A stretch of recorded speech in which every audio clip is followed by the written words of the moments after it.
Brought to you by TechnoSpark 20 series smartphones.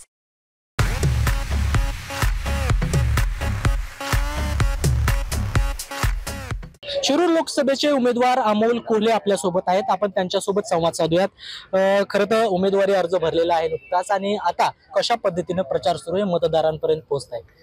आता जवळपास ही प्रचाराची तिसरी फेरी सुरू आहे आणि जास्तीत जास्त मतदारांपर्यंत पोहोचण्याचा, सर्वसामान्य मतदारांपर्यंत पोहोचण्याचा हा प्रयत्न आहे। कारण आपण बघतात की एक विषम लढत आहे। एकीकडे प्रचंड धनशक्ती आहे, एकीकडे प्रचंड सत्ता आहे, एकीकडे प्रचंड नेत्यांची फौज आहे आणि असं असताना आमच्याकडे मात्र सर्वसामान्य जनता आहे। त्यामुळे त्या मायबाप जनतेपर्यंत जास्तीत जास्त पोहोचणं हा आमचा प्रयत्न सुरू आहे आणि जनतेचा उत्स्फूर्त असा प्रतिसाद आहे। जनतेने ही निवडणूक हाती घेतलेली हे स्पष्ट प्रत्येक भेटीत जाणवतं। खरं तर काल भाजपचे नेते आशिष शेलार यांनी एक वक्तव्य केलं, सुनेत्रा पवार यांचा पराजय होणार, पोटातलं ओठात आले?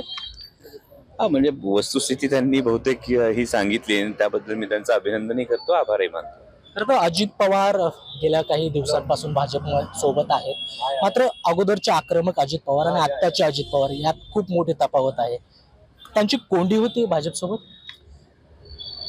तुमच्या प्रश्नातच खरं तर याचं उत्तर आहे, त्यामुळे मी वेगळं बोलण्याची काही आवश्यकता नाहीये। कारण मुळात जे अजितदादा 22 जागांवर उमेदवार ठरवत होते, त्याच अजितदादांवर आज काय परिस्थिती आली आहे हे आपण बघितले। तेही उमेदवार ठरवत असताना अगदी शिरूर लोकसभा मतदारसंघाच्या बाबतीमध्ये सुद्धा उमेदवार आयात करावा लागणार आणि हा आयात उमेदवार 3 पक्ष फिरून हा त्यांच्याकडे येणं, मला वाटतं की या पद्धतीची जर परिस्थिती असेल तर तुमचं जे उत्तर आहे त्यामध्ये ही कोंडी स्पष्ट दिसते।